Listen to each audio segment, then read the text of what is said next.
केलेले आहे।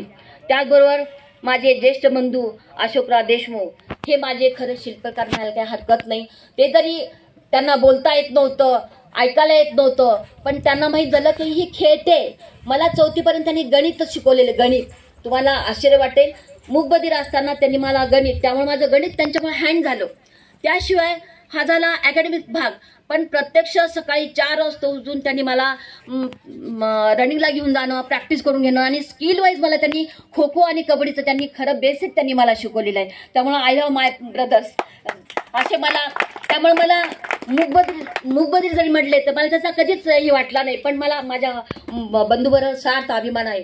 त्यांचं जर सांगायचं झालं, त्यांच्या वडिला त्यांच्या माहेरचे म्हणले की मुका नवरा, म्हणे माझा नवरा मुका नाही, मग मुके का म्हणला तू? माझा नवरा माझा आज कलेक्टर लेवल आहे। त्यामुळं आज माझ्या वहिनी जरी नसतील तरी पण मला त्या माझ्या स्वर्गीय माझ्या कालिंदा वहिनी यांचा सुद्धा मला खूप अभिमान आहे आणि त्यांना सुद्धा माझा इथून मला त्यांना अभिमान करण्याची खूप तीव्र इच्छा आहे। आणि ते आज माझे ऐकत असतील माझे भाषण, त्यांना सुद्धा हे शब्द खूप आवडतील। त्याचबरोबर छोटे बंधू आमचे व्यंकटेश देशमुख, शारदा वहिनी, आमच्या ज्येष्ठ बहिणी माई रेखा आणि सरला त्यांचे जोडीदार इथं आलेले आहेत। खरं म्हणजे मला एक कल्पनाच नव्हती आणि कल्पना मी करवते नाही की यासाठी माझ्या याच्यासाठी सेवापुरती जेवढं तुम्ही करतायत म्हणजे मी खरंच पात्र आहे का? म्हणजे थोडंसं मला चिमटा काढून पाहिला, पण मी खरोखरच तुम्हाला सांगते माझ्या माहेरी आणि माझ्या जिथं जाईल तिथं मी माझ्या ड्युटीशी प्रामाणिक राहिलेले आहे। त्यामुळे मी सगळ्यांना सांगेल पुढच्या जनरेशन गॅप की तुम्ही तुमच्या प्रत्येकाने आपल्या ड्युटीशी जर प्रामाणिक पाहिलं तर मला जो आज हा क्षण आला याच्यापेक्षाही परवाचा जो क्षण होता की जिथं स्वतः कलेक्टर मॅडम म्हणतात की मला तुमचा कार्यक्रमाला यायचं आहे, म्हणजे माझ्या जिल्ह्याने तो गौरव करून घेतलेला आहे। हा प्रसंग म्हणजे मला वाटतं ही माझ्या कामाची पावती असावी, कारण मला ही जी संस्काराची जडणघडण किंवा शिदोरी दिलेली आहे ती माझ्या आईवडिलांकडनं, माझ्या भाऊ बहिणीकडनं आणि आमचे हे माझ्या आजूळचे मामाश्री आणि हे जे आमच्या वडिलांची जाणीव न करून देणारे आपल्या बीड जिल्हा तालुक्याचे पापा, यासारखी मला ह्या लोकांची खूप मला साथ मिळाली, मार्गदर्शन मिळालं, सहकार्य मिळालेलं। कारण कधी कुठेही भेटले लग्नामध्ये तर पापा अगदी बोलून घेणार आणि याचाच हा एक भाग आमचा हा संस्कार केलेला आहे। आणि आमच्या या मशेकरांच्या मुलीचा कुठे गेला तर उल्लेख व्हायचा। आणि तुम्हाला सांगते आम्ही 4-5 जणी जे बहिणी आहेत आम्हाला बिना हुंड्याचा आम्हाला करून घेतलेला आहे तुम्हाला सांग। त्यामुळे आय आर प्राऊड ऑफ आमच्या सगळ्या जोडीदारांचं की आमच्या बहिणीला आणि मला सुद्धा एकही हुंडा घेतलेला नाही। त्यामुळं आम्हाला आमच्या कर्तव्यामुळे आमचा हे सगळ्यांनी स्वीकार केलेला आहे। अर्थात आमचे मामाची त्यांचं सुद्धा आम्हाला खूप हे होतं, आमच्यावरती त्यांचं खूप लक्ष होतं। जडणघडणीमध्ये एक भाग बनून माझे गुरुवर्य शेख सर त्यांनी आम्हाला 4थी पर्यंत खूप काही म्हणजे अभ्यास करून घेणं, ट्युशन करून देणं आणि ते मला खेळासाठी विरोध करायचे, खेळायचं नाही म्हणायचे, मुलींना काय खेळतात का? पण दुर्दैव की सुदैव की ते माझ्या डिपार्टमेंटमध्ये एक वयस म्हणून रिटायर झाले आणि काही काळापूर्वी मी त्यांचे अधिकारी म्हणून झाले। जे विरोध करायचे आणि त्यांची मी अधिकारी आणि तेही आज माझ्या या कार्यक्रमाला, काल शासकीय कार्यक्रमाला होते आणि आज हे घरगुती कार्यक्रमाला इथं उपस्थित आहेत। कारण हे माझं भाग्य समजते की तिला आम्ही भाची न समजता ती नंतर आमच्या 4 नंतर ती 5वी मुलगीच आहे आणि तिनं खरोखरच आमच्या नंतरच्या पिढीमध्ये जे नाव कमवायचं तर तिनं नक्कीच नाव कमवलेलं आहे। 12 वर्षामध्ये लागले हे संस्कार करणारे हे आमचे सगळे मान्यवर आहेत। हे केज तालुक्याचे क्रीडा संयोजक आदरणीय रैकवाल सर त्यांनी सांगितलं, आम्ही ज्यावेळेस खेळायला जायचो त्यावेळेला अक्षरशः इथले मसाजोगकरांची जे प्रेक्षक म्हणून असायचे ते अधिक प्रेक्षकांची व्यवस्था करायचे। त्यामुळे आमच्या बीड केज तालुक्यामध्ये स्पेशली केज इथं असताना आमच्या मसाजोगकरांना त्यांनी एवढी इज्जत दिलेली आहे की खूप इज्जत दिली। आमची मॅच असताना आमची इथं टेम्पोवरून यायचे मसाजोगून तिथं पाहायला एवढी, आणि खूप अगदी इज्जतीने आम्हाला त्यांनी हे केलेलं आहे। म्हणजे इज्जत देणं म्हणजे की बा आमचं काही ते त्यांना आवडलेलं आहे. आम्हाला जे आईवडिलांनी संस्कार, आम्हाला जे कष्ट करायचे, कसे कष्ट करायचे किंवा जीवनामध्ये यश गाठायचं असेल, यशाचं शिखर गाठायचं तर कसे कष्ट केले पाहिजे, असाध्य स्थितीतून आम्ही पुढे कसं जावं. एक उदाहरण सांगते. आम्ही ग्रामीण 78ची गोष्ट आहे. ग्रामीण जिल्हास्तरीय स्पर्धा आपल्या केजला होत्या आणि त्यावेळेला आमच्या शाळेतून फीस भरायला आमच्या शाळेतून दिलेलं नाही. तर आम्ही त्यावेळेला प्रत्येकाकडनं चंदा गोळा केला. चंदा 5-5 रुपये गोकुळदादाकडनं, याच्याकडनं नाजळ.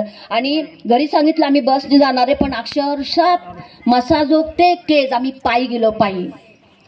म्हणजे हे एक आमची खेळाबद्दलची आस्था, निष्ठा. म्हणून मी पुढच्या पिढीला सांगेल की कुठे आपल्याला यश गाठायचं असेल की ध्येय अधिक निष्ठा अधिक परिश्रम बरोबर तुम्हाला यश मिळेल. आणि आपण आपल्या कर्तव्याची जर प्रामाणिक असेल तर आजचा हा जो क्षण आहे तर तो क्षण प्रत्येकाला लाभेल अशी मी भावना व्यक्त करते. जास्त वेळ न घेता या कार्यक्रमासाठी उपस्थित असलेले बापू खास आवर्जून उपस्थित आहेत. त्यांचा आणि माझा या 3 आठवड्यातला परिचय. पण मी आदेश आरसकरांच्या 3 संस्थेला जवळजवळ 2 कोटीच्या आसपास त्यांनी मंजुरी मिळाली आहे. तर एक असं मला वाटायचं की मला एक संधी आलेली, मग त्या संधीचं मी सोनं करेन की जेणेकरून माझ्या बीड जिल्ह्याला महाराष्ट्रातून जास्तीत जास्त मी काही सुविधा इथं आणेल. आणि आता मी क्रीडा क्षेत्रामध्येच काम करते, त्यामुळे तुम्हाला बऱ्याच लोकांना माहीत नसेल तर मी तुम्हाला सांगू इच्छिते की आपले पाल्य की तुम्ही अभ्यासासोबत सुद्धा तुम्ही क्रीडा क्षेत्राकडे जास्त भर दिले पाहिजे. आत्ताच आमच्या मोठ्या बंधूची नात मोबाईलमुळं ॲडमिट होते. तर मयूर म्हणला आता रागोला परवाला की तू मोबाईल खेळू नका, मोबाईलमुळं माझी मुलगी ॲडमिट होती.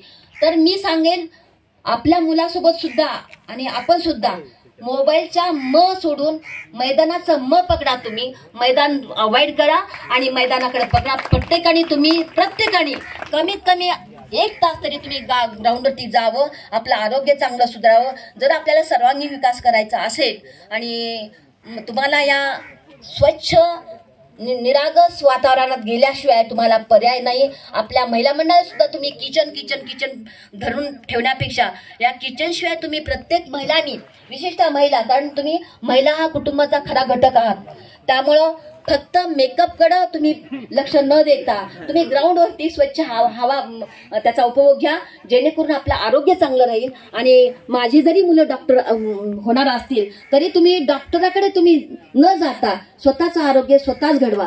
कारण आपण शिल्पकार आपण आहोत. जर तुम्ही चांगले सत्संग जॉईन केलात तर तुम्ही तुमचे शिल्पकार होऊ शकाल. हे योगासनाचे काही 5 दिवसाचे 8 दिवसाचे शिबिर असतात. एक प्रत्येकाने तुम्ही हा अटेंड करा.